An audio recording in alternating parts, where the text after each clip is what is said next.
अगर आपको बिना भागे हुए भी सांस फूलने लगे, अगर कपड़े धीरे धीरे टाइट होने लगे और फिर भी आप बोलते हो सब ठीक है, बस थोड़ा वेट है, तो प्लीज़ ये वीडियो स्किप मत करिए। क्योंकि ओबेसिटी सिर्फ वेट नहीं होता, ओबेसिटी एक स्लो पॉइजन है जो साइलेंटली बॉडी के हर ऑर्गन को डैमेज करता है। दोस्तों, आज हम बात करेंगे ओबेसिटी के बारे में, जो इंडिया में एक साइलेंट एपिडेमिक बन चुका है। और हाँ, ये वीडियो सिर्फ उनके लिए नहीं है जो ओवरवेट हैं, बल्कि उनके लिए भी है जो सोचते हैं कि मेरा थोड़ा सा पेट है और कोई प्रॉब्लम नहीं है। चलिए शुरू करते हैं। ओबेसिटी यानी मोटापा है क्या? ओबेसिटी का मतलब है एक्सेस बॉडी वेट जो हेल्थ को नुकसान पहुंचाता है। डॉक्टर यूजुअली इसे बीएमआई यानी बॉडी मास इंडेक्स कहकर इस्तेमाल करते हैं। लेकिन याद रखो, पेट की चर्बी अब्डोमिनल फैट सबसे ज़्यादा डेंजरस होती है। ओबेसिटी इतनी डेंजरस क्यों है? ओबेसिटी सिर्फ रिपोर्ट का इशू नहीं होती, ये बॉडी और माइंड दोनों को अफेक्ट करता है। ओबेसिटी से आपको type 2 diabetes, high blood pressure, heart attack और स्ट्रोक, फैटी लीवर, जॉइंट और नी पेन का इशू, पीसीओएस यानी इनफर्टिलिटी का इशू और स्लीप एपनिया का रिस्क बढ़ जाता है।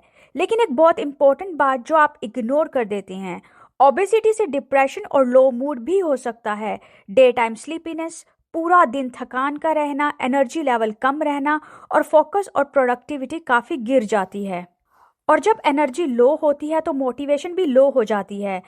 आप अपने कॉलीग को देखते हैं जो फिट है, एक्टिव है, एनर्जेटिक है, और आपको लगता है मैं पीछे रह रहा हूँ।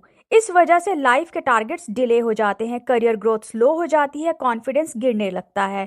और याद रखो, ये लेजीनेस नहीं है, ये ओबेसिटी का हार्मोनल और मेटाबॉलिक इफेक्ट है। तो अब बात आती है कि ओबेसिटी इतना बढ़ क्यों रही है। इसका मेन रीजन है junk food, sugary drinks, portion size का बड़ा होना, फिजिकल एक्टिविटी कम होना, late night eating, poor sleep और स्ट्रेस। जेनेटिक्स का भी थोड़ा रोल है। सिंपल फॉर्मूला है कि कैलोरी इंटेक ज़्यादा है और आउटपुट कम, यानी वेट गेन। अब बात आती है कि इसे कंट्रोल कैसे कर सकते हैं। अच्छी बात यह है कि ओबेसिटी एक रिवर्सिबल प्रोसेस है। इसमें डाइट और एक्सरसाइज का मेन रोल रहता है। डाइट इसमें 70% रोल प्ले करती है, यानी शुगर और शुगरी ड्रिंक्स को कम करना, रिफाइंड कार्ब्स का कम करना, वाइट ब्रेड, बिस्किट्स और बेकरी को डाइट से हटाना, प्रोटीन को बढ़ाना जैसे दाल, एग, पनीर, चिकन और फिश, फाइबर्स का ज़्यादा रखना जैसे सब्जी, सैलड और फ्रूट्स, लिक्विड कैलोरीज को अवॉइड करना। अब बात आती है एक्सरसाइज यानी brisk walking, cycling, strengthening training. ये बहुत इंपॉर्टेंट है आपके मेटाबॉलिज्म के लिए। लाइफस्टाइल चेंज करना जैसे कम से कम 7 से 8 घंटे की नींद बहुत ज़रूरी है। स्ट्रेस को कंट्रोल करना, लेट नाइट स्नैकिंग्स अवॉइड करना। तो डाइट और एक्सरसाइज से वेट कंट्रोल करने के लिए कम से कम 3 से 4 महीने लगेंगे। लेकिन अगर इससे भी कुछ ना हो तो कुछ लोग इसमें वेट लॉस मेडिसिन का इस्तेमाल करते हैं, जैसे ओजेम्पिक या बैरिएट्रिक सर्जरी। लेकिन ये तब कंसीडर की जाती है जब बीएमआई बहुत ज़्यादा हो, यानी 35 से ऊपर हो, या लाइफस्टाइल से कंट्रोल ना हो।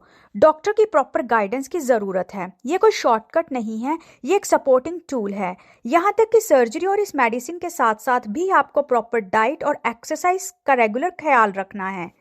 बिना एक्सरसाइज और डाइट के बिना ओजेम्पिक और बैरिएट्रिक सर्जरी भी फेल है। दोस्तों, फिट बॉडी सिर्फ दिखने के लिए नहीं होती। फिट बॉडी मतलब फिट माइंड और फोकस्ड लाइफ। ओबेसिटी आपको सिर्फ वेट में नहीं, एनर्जी, कॉन्फिडेंस और गोल से भी दूर कर देती है। आज छोटा स्टेप लो, क्योंकि हेल्दी बॉडी ही स्ट्रॉन्ग फ्यूचर बनाती है। वीडियो हेल्पफुल लगा हो तो लाइक, शेयर और चैनल को सब्सक्राइब करना ना भूलें।